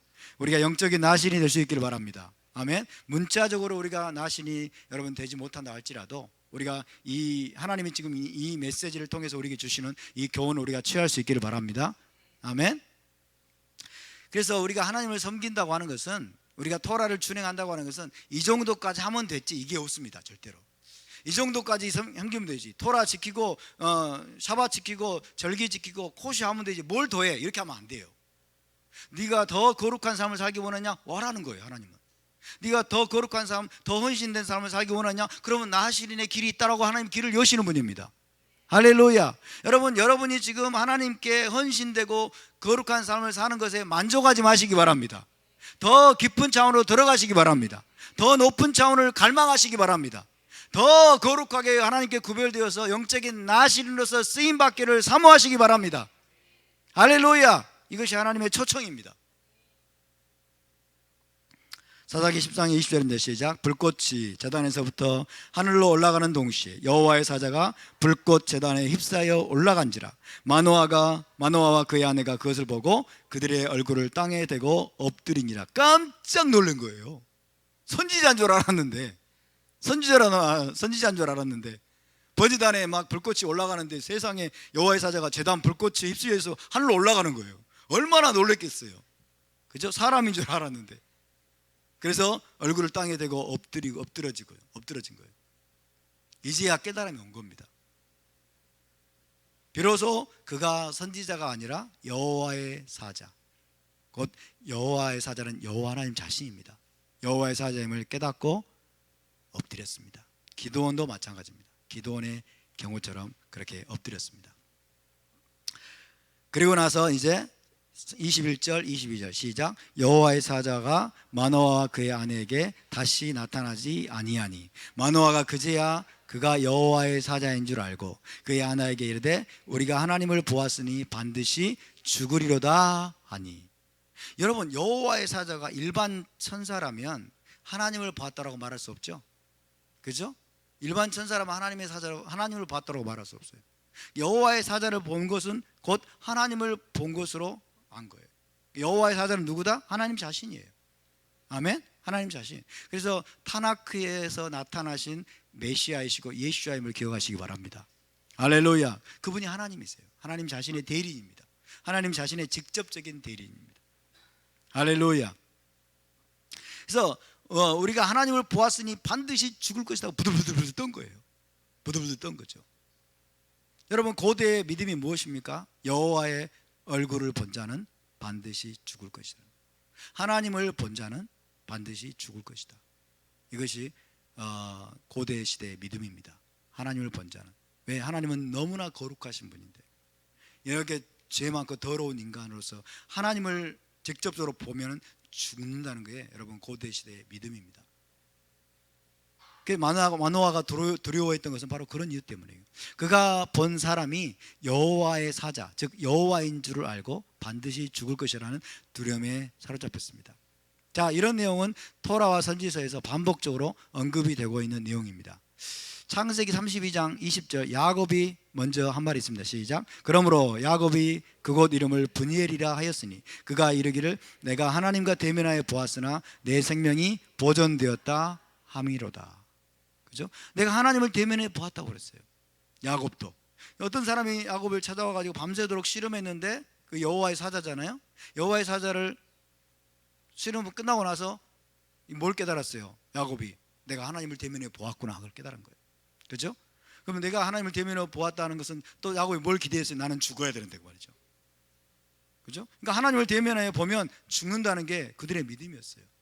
이해되시죠? 그런데 죽지 않았다는 거죠. 내 생명이 보존되었다. 출애굽기 33장 30절에서는 하나님이 직접 말씀하십니다. 모세가 원컨대 주의 영광을 내게 보이소서. 그 말은 주의 얼굴을 보여달라는 거예요. 주의 얼굴을 내게 보이소서. 그러니까 하나님이 직접 대답하십니다. 시작. 또 이르시되 내가 내 얼굴을 보지 못하리니 나를 보고 살 자가 없음이니라. 그죠? 하나님의 얼굴을 보고 살 자가 없다고 말씀합니다. 하나님의 얼굴을 대면해서 보면 살 자가 없어요. 그의 영광을 감당할 자가 없는 거예요.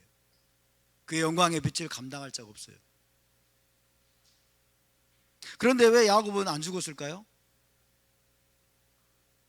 왜?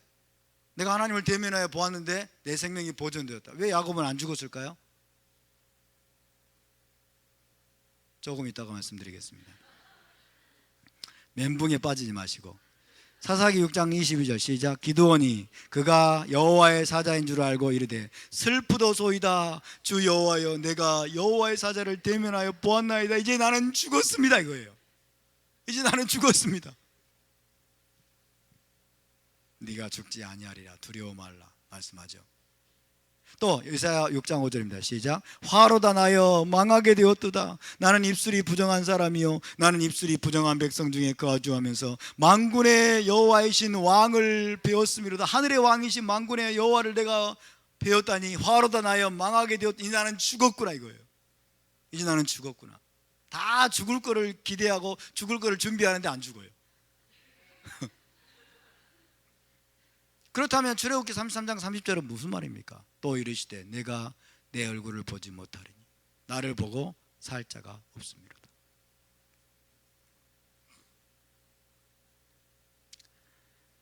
자, 출애굽기 24장 10절 11절도 이런 말씀하고 있습니다. 시작. 이스라엘의 하나님을 보니 그의 발 아래에는 천국을 편듯하고 하늘같이 청명하더라. 하나님이 이스라엘의 자손들의 존귀한 자들에게 손을 대지 아니하셨고 그들은 하나님을 뵙고 먹고 마셨더라.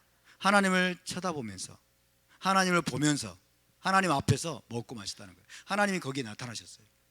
하나님이 이스라엘 하나님을 그들이 보았어요. 근데 그의 발 아래는 이스라엘 하나님 발이 있었다는 얘기잖아요. 그죠? 그의 발 아래는 천국을 편듯하고 하늘같이 청명했어요. 그러니까 사람의 모습을 하고 하나님 나타나셨어요. 이분도 누구일까요? 성육신 하기 전에 메시아죠. 그죠? 하나님을 대표하는 분입니다. 그분이 나타나셨어요. 그리고 이스라엘의 존귀한 70장로들 여러분 73명이 그럴 거예요. 그 사람들이 하나님을 보면서 먹고 마신 거예요. 죽었어요? 안 죽었어요? 손을 대지 않았다고 그랬잖아요. 그죠? 중요한 질문을 우리가 여기서 제기해야 됩니다. 여호와의 얼굴을 보면 죽는가 죽지 않는가? 여호와의 얼굴을 보면 죽을까요 안 죽을까요? 죽을까요 안 죽을까요? 네? 손을 안 대면 안 죽어요? 손을 안 대면 안 죽는다. 참 정답이네 그거. 손을 안 대면 안 죽는다. 여호와의 얼굴을 보면 여러분 여호와께서 손을 떼실까 안 떼실까요? 그러면 하나님은 분명히 말씀하요 모세에게 네가 내 얼굴을 보고 살 자가 없다. 그죠? 네가 내 얼굴을 보지 못하리니. 그래서 여러분 일반적으로 기본적으로 하나님의 얼굴을 보면 살 자가 없습니다. 아멘. 하나님의 그 어마어마한 광채, 우리가 태양만 쳐다봐도 눈이 멀어버릴 것 같잖아요. 그죠? 태양의 영광만 봐도 해를 뭐 한 30초 쳐다보세요. 한 1분 쳐다보세요. 아마 눈이 멀어버릴 수도 있어요. 그죠?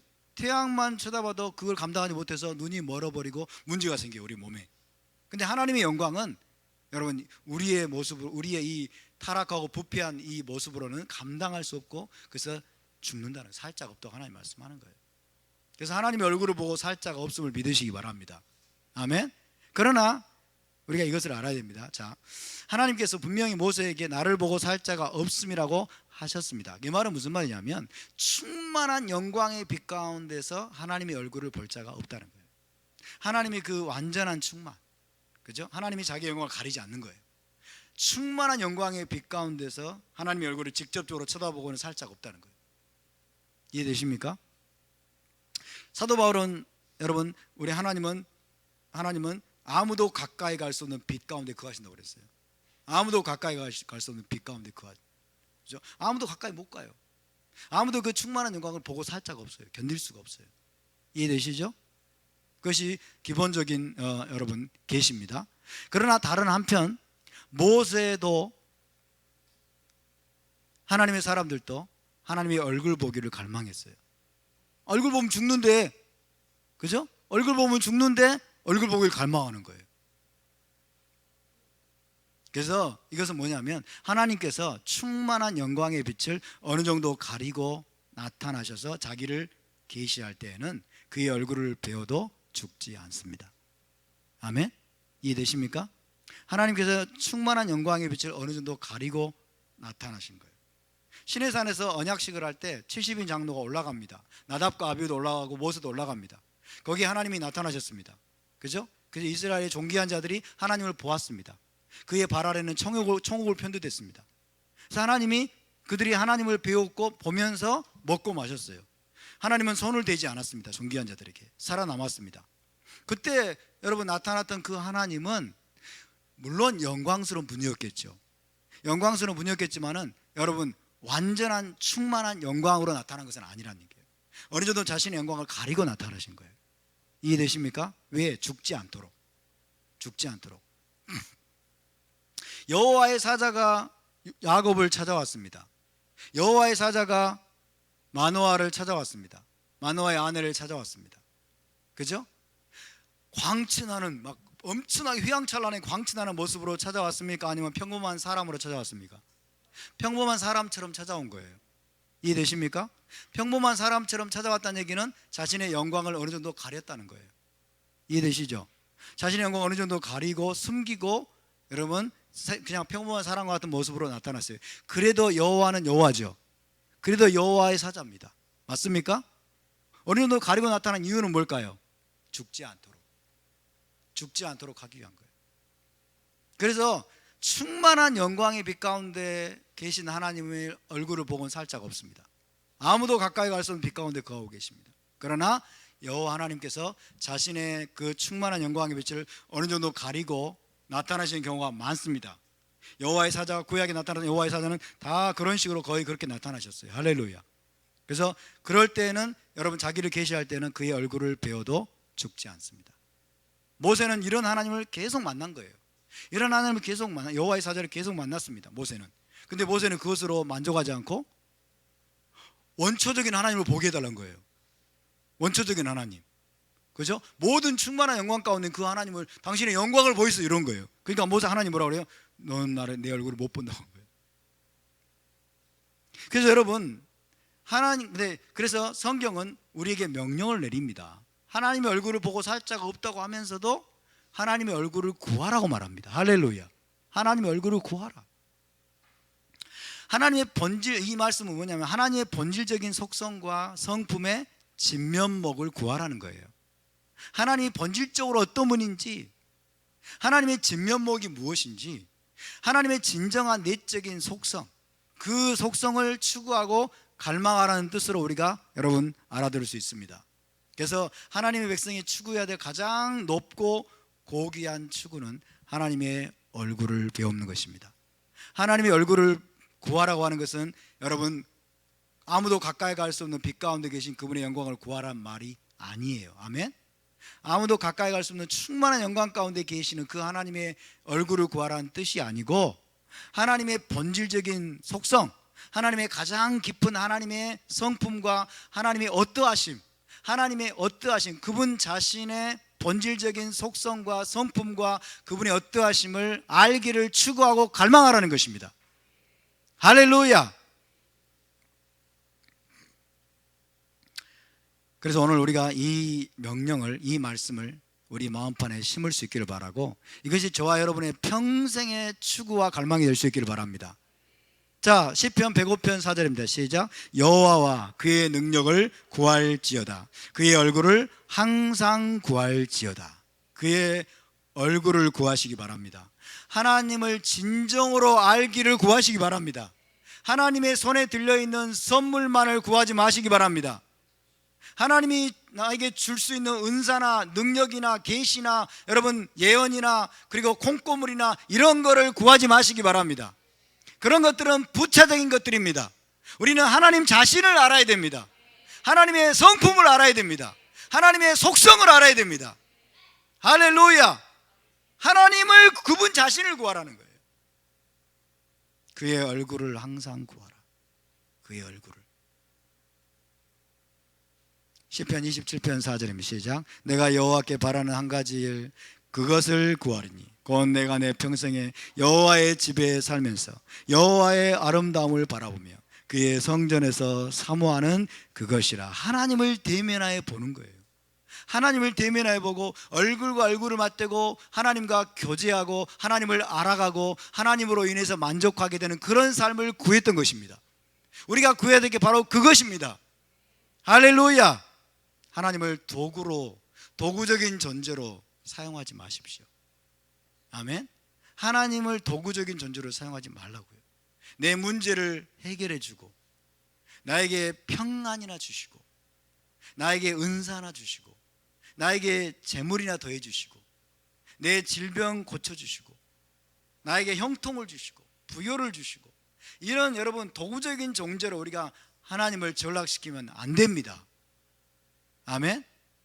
우리가 하나님의 얼굴을 구하고, 여러분 우리가 하나님의 본질적인 속성을 구하고, 하나님은 그분이 정말로 어떤 분인지를 알기를 구하고 갈망하면 우리가 이 땅에서 필요한 것들은 필요한 때마다 하나님이 알아서 채워줄 것을 믿으시기 바랍니다. 할렐루야. 도구들에 집중하지 마십시오. 그분의 손에 들려있는 선물들에 집중하지 마십시오. 그것은 진짜 어린아이들이 하는 것이에요. 그죠? 어린아이들은 여러분 아빠가 퇴근길에 돌아올 때 그 손에 베스킨 라빈스 아이스크림을 들고 오기를 바라잖아요. 그죠? 그 집에 들어오면 손에 있는 것만 보잖아요. 손에 있는 것만. 그죠? 어린아이일 때는 봐줍니다. 애일 때는 봐줘요. 근데 다 큰 아이가 여러분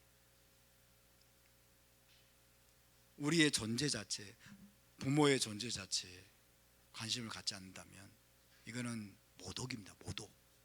인격 모독이에요. 하나님을 모독하지 않기를 바랍니다. 하나님의 얼굴을 구하는 저와 여러분 될 수 있기를 바랍니다. 아멘. 하나님의 얼굴을 우리가 바라보기를 사모해야 됩니다. 시편 27편 8절입니다. 시작. 너희는 내 얼굴을 찾으라 하실 때에 내가 마음으로 주께 말하되 여호와여 내가 주의 얼굴을 찾으리이다 하였나이다. 할렐루야. 우리 함께 고백합시다. 여호와여 내가 주의 얼굴을 찾으리이다. 내가 주의 얼굴을 구하겠나이다. 할렐루야. 우리 하나님과 얼굴과 얼굴을 맞대고 여러분 대면하여 그분을 보게 될 것을 사모하고 구하시기 바랍니다. 요한복음 1장 14절입니다. 시작. 말씀이 육신이 되어 우리 가운데 거하심에 우리가 그의 영광을 보니 아버지의 독생자의 영광이요 은혜와 진리가 충만하더라. 할렐루야. 말씀이 육신이 되어 이 땅 가운데 찾아오신 예수와, 이 예수와를 보았던 것을 사도 요한은 뭐라고 말하면 우리가 그의 영광을 보았다라고 말합니다. 그의 영광을 보았다.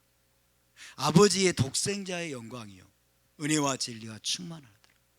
여러분, 예수와는 하나님의 얼굴이심을 믿으시기 바랍니다.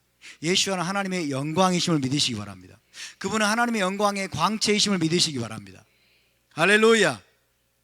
요한복음 1장 18절 시작. 본래 하나님을 본 사람이 없으되 아버지 품속에 있는 독생하신 하나님이 나타내셨느니라. 본래 하나님의 얼굴을 본 사람이 없어요. 본래 하나님이 어떤 얼굴을 가지고 있는지 어떤 모습인지를 여러분 직접적으로 본 사람이 없으되 아버지 품속에 있었던 독생하신 하나님이 하나님의 얼굴을 볼 수 있도록 나타내셨다는 거예요. 할렐루야. 하나님의 얼굴을 이 땅에 보여주는 분이 예수와이십니다. 하나님의 속성과 성품과 인격을 우리가 분명히 알도록 계시해 주시고 나타내신 분이 예수와이십니다. 예수와는 그래서 아무도 볼 수 없는 하나님의 본질적 속성과 영광을 볼 수 있도록 나타내시고 드러내시는 분입니다. 그런 차원에서 예수와는 하나님의 얼굴입니다. 할렐루야. 따라서 예수와는 하나님의 얼굴입니다. 예수와는 하나님의 광채이십니다. 할렐루야. 여러분, 예수와께서 이 땅에 오셨어요. 이 땅에 오신 것은 누가 오신 거예요? 하나님이 오신 것과 같죠? 하나님이 오셨어요. 예수와를 본 것은 누구를 본 것과 똑같아요? 하나님을 본 것과 똑같죠? 자, 예수와를 봤는데 살아남았어요? 안 살아남았어요? 살아남았죠. 하나님의 얼굴을 봤는데 살아남은 거예요. 그렇죠? 왜 살아남았다고요? 하나님의 영광을 어느 정도 가리고 나타나신 거예요. 그렇죠? 충만한 영광을 가지고 나타나신 건 아니잖아요. 그래도 예수와는 하나님의 영광이십니다. 할렐루야. 골로새서 1장 15절입니다. 시작. 그는 보이지 아니하는 하나님의 형상이시요 모든 피조물보다 먼저 나신 이시니. 예수와는 보이지 아니하시는 하나님의 보이는 형상이라는 거예요. 하나님은 원래 보이지 않습니다. 보이지 않는 하나님을 볼 수 있도록 나타내시는 형상, 하나님의 거울, 하나님의 얼굴이 바로 예수와이십니다. 아멘입니까? 얼마나 하나님이 감사합니까, 여러분? 이 하나님의 지혜를 보십시오. 하나님은 감추어져 계신 분이에요. 하나님은 숨어 계시는 분이에요. 그분을 보고 살 자가 없어요. 아멘? 하나님은 어마어마한 영광 가운데 계시기 때문에 그의 얼굴을 보고 살 자가 없기 때문에 아무도 그를 본 자가 없어요. 그런데 하나님의 갈망은 뭔지 아세요? 그분의 얼굴을 보이기를 원하십니다. 그분을 보이기를 원하시고 그분을 나타내 보이기를 원하세요. 그래서 메시아를 보내신 겁니다. 할렐루야. 타나크에서는 여호와의 사자를 계속 중요한 순간마다 보내시고 이제 때가 참에 하나님이 자기 아들을 우리 가운데 보내사 하나님을 알게 하신 겁니다. 하나님의 얼굴을 보여주신 겁니다. 할렐루야. 그래서 요한복음 14장 7절 9절을 보면 빌립이 우리에게 아버지를 보여주소서 이렇게 얘기하는 거예요. 이렇게 아버지를 보여주소서. 우리 주님이 말씀하십니다. 시작. 너희가 나를 알았더라면 내 아버지도 알았으리라. 이제부터는 너희가 그를 알았고 또 보았느니라. 내가 이렇게 오래 너희와 함께 있으되 내가 나를 알지 못하느냐? 나를 본 자는 아버지를 보았거늘 어찌하여 아버지를 보이라 하느냐? 할렐루야. 따라서 예수와를 본 자는 아버지를 본 것입니다. 아멘. 예수와와 아버지는 완벽한 하나이십니다. 예수와를 만난 자는 아버지를 만난 것입니다. 그러나 여러분, 우리가 지금까지의 예수와를 안 것, 예수와를 본 것, 예수와를 여러분 지금까지 우리가 알게 된 것으로 우리가 만족하지 않기를 바랍니다. 아멘. 그분은 무한하신 분이십니다. 그분은 알아가도 부족한 분임을 믿으시기 바랍니다. 우리의 갈망은 이제 무엇이 되어야 될까요? 우리의 갈망은 그분이 지금 떠나가셨어요. 그분이 떠나가셨어요. 우리는 지금 예수와의 얼굴을 볼 수가 없어요. 그저 영적으로 우리가 그냥 느낄 뿐이에요. 영적으로 느끼고 우리가 말씀을 통해서 우리가 그분의 속성과 그분의 본질과 성품을 알아갈 수 있을 뿐이에요. 여러분, 이것도 너무 중요합니다. 토라를 통해서, 말씀을 통해서 우리가 주님의 영광을 여러분 접하게 되고 주님의 본질적인 속성을 알아가는 것도 너무 중요합니다만은, 그러나 우리가 실제로 얼굴과 얼굴을 맞대고 예수와를 보게 될 그것을 여러분 구하시기 바랍니다. 아멘. 그것이 우리의 갈망입니다. 그래서 우리의 여러분 가장 강력한 추구는 예수와를 더 깊이 알고 교제하는 것인데, 그래서 우리의 진짜 갈망은 뭐예요? 예수와의 재림입니다. 아멘. 예수와의 재림을 통해서 하나님의 쉐키나 영광이 성전에, 예루살렘 성전에 다시 충만하게 임하는 것. 그럴 때 뭐라고 했어요? 여호와의 영광이 나타나고 모든 육체가 그것을 보리라 그랬어요. 모든 육체가 하나님의 얼굴을 보게 될 때가 올 것입니다. 할렐루야. 모든 육체가, 여러분, 모든 육체가 하나님의 얼굴을 보고 하나님을 알 수 있도록 여러분 그 시대가 오는데, 그게 바로 예수와의 재림으로 이루어지는 것입니다. 성전에 하나님의 영광이 다시 임하게 될 때, 성전에 다시 쉐키나 영광이 임하게 될 때 모든 육체가 성전으로 와서 하나님의 얼굴을 보게 될 것입니다. 하나님의 영광을 보게 될 것입니다. 그래서 우리는 하나님의 얼굴을 구하는 삶, 하나님의 얼굴을 구하는 것은 우리가 현재적으로는 우리가 말씀을 통해서, 기도를 통해서, 경배를 통해서 우리가 주님을 알아가고 주님의 속성과 주님의 성품을 우리가 여러분 우리의 영으로 우리가 깨달아가고 우리가 그분을 닮아가는 것인 동시에, 궁극적으로는 주님의 다시 오심을 사모하는 것입니다. 주님의 다시 오심을 통해서 성전이 회복이 되고 메시아의 왕국이 다시 하나님의 영광이 이 땅에 내려오는 것, 이것이 바로 우리가 주님의 얼굴을 구하는 것임을 믿으시기 바랍니다. 할렐루야. 마노아는 두려워 떨었지만은 결국 죽지 않았습니다. 여러분, 예수와를 통해서 나타나는 하나님의 얼굴을 배우는 자는 죽지 않을 것입니다. 그리고 그것만이 가장 여러분 영광스러운 일임을 믿으시기 바랍니다. 아멘. 그리고 이제 삼손이 태어납니다.